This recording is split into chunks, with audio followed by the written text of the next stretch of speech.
안녕하세요, 여러분. 오늘은 전세 사기에 대해 알아보려고 합니다. 최근에는 매년 수많은 사람들이 전세 사기 피해를 입고 있기 때문에 전세 사기에 대한 정보를 알고 예방하는 것이 매우 중요합니다. 그럼 시작해보겠습니다. 전세 사기 정의. 전세 사기란 전세 계약을 맺고 계약금을 받은 후 계약자가 퇴거 후 월세를 지불하지 않고 사라지는 경우를 말합니다. 즉, 계약금만 받고 그 이후 월세나 보증금을 받지 않고 사라지는 경우를 의미합니다. 이것이 대표적인 전세 사기 유형입니다. 그렇다면 전세 사기 어떻게 예방할 수 있을까요? 알아보겠습니다. 전세 사기 예방법. 중개인의 신뢰성 파악. 중개인은 매물 정보를 알고 있기 때문에 중개인의 신뢰성을 파악하는 것이 중요합니다. 중개인이 속한 부동산 업체의 명확한 정보나 중개인이 등록한 전화번호, 이메일 주소 등을 꼭 확인하세요. 계약서 꼼꼼히 확인. 계약서를 꼼꼼히 읽어보세요. 특히 계약금, 월세, 보증금, 계약서 기간 등 중요한 사항을 빠짐없이 확인하세요. 보증금 계약서 작성. 계약금은 꼭 계약서에 명시하세요. 또한 보증금의 수령 방법과 보증금 반환 조건 등도 명시해야 합니다. 계약금은 지급 방법에 주의. 계약금은 반드시 계좌이체 등 안전한 방법으로 지불하세요.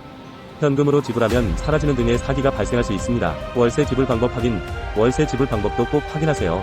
임대인의 은행 계좌로 직접 입금하는 것이 가장 안전합니다. 문서 보관, 계약서, 입금 확인서, 수금 증명서, 임대차 계약서 등 모든 문서는 보관하세요.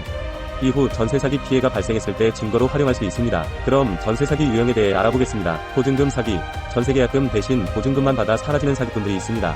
이 경우 계약서를 보고 적극적으로 확인하는 것이 중요합니다. 중개수수료 사기. 부동산 중개인이 높은 중개수수료를 받으려고 허위 계약서를 작성하여 임대인과 임차인 모두를 속이는 경우입니다. 이 경우 중개인의 면허번호와 이름을 확인하는 것이 중요합니다. 물건 없는 전세 사기.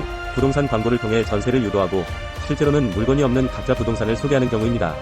이 경우 방문해서 직접 확인하는 것이 중요합니다. 타인 명의로 계약서 작성. 가짜 신분증을 이용해 타인의 이름으로 전세 계약서를 작성하는 경우입니다.